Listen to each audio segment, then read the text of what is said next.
दोस्तों, जब भगवान बुद्ध इस धरा पर मौजूद थे तो बहुत से लोग अपनी समस्याएं बुद्ध के पास लेकर आते थे, जिनमें बहुत से राजा महाराजा भी हुआ करते थे।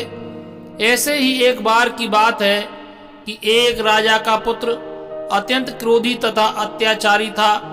राजा यह सोचकर चिंतित रहता था कि उनकी मृत्यु के बाद जब राजकुमार राजा बनेगा तो इसके गलत स्वभाव के कारण प्रजा पर क्या बीतेगी।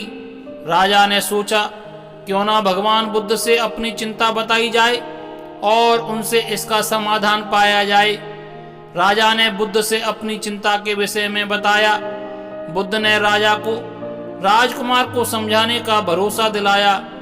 बुद्ध एक दिन राजकुमार के पास पहुंचे। बाग में घूमते घूमते उन्होंने नीम के पौधे की ओर संकेत करके कहा, हे राजकुमार, इस पौधे का एक पत्ता चबा कर देखो और बताओ कि इसका स्वाद कैसा है।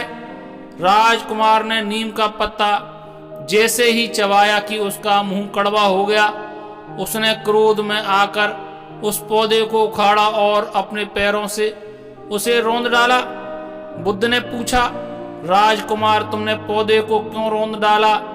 यह सुन राजकुमार बोला, यह अभी इतना कड़वा है तो आगे चलकर विषवृक्ष ही बन जाएगा।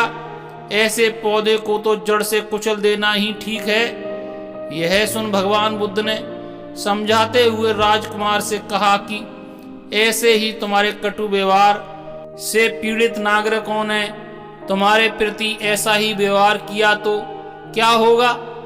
क्या तुम ऐसा ही चाहते हो? यह सुन राजकुमार कुछ बोल नहीं पाया।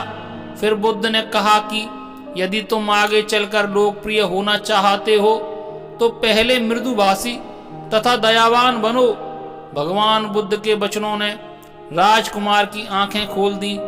वह बुद्ध के चरणों में गिर पड़ा और बोला, मैं क्षमा मांगता हूँ, भविष्य में किसी से भी कटु व्यवहार नहीं करूँगा। साहिब बंदगी। नमो बुद्धाय। दोस्तों, यदि आपको मेरे विचार पसंद आए हों तो मेरे चैनल को सब्सक्राइब करें। धन्यवाद।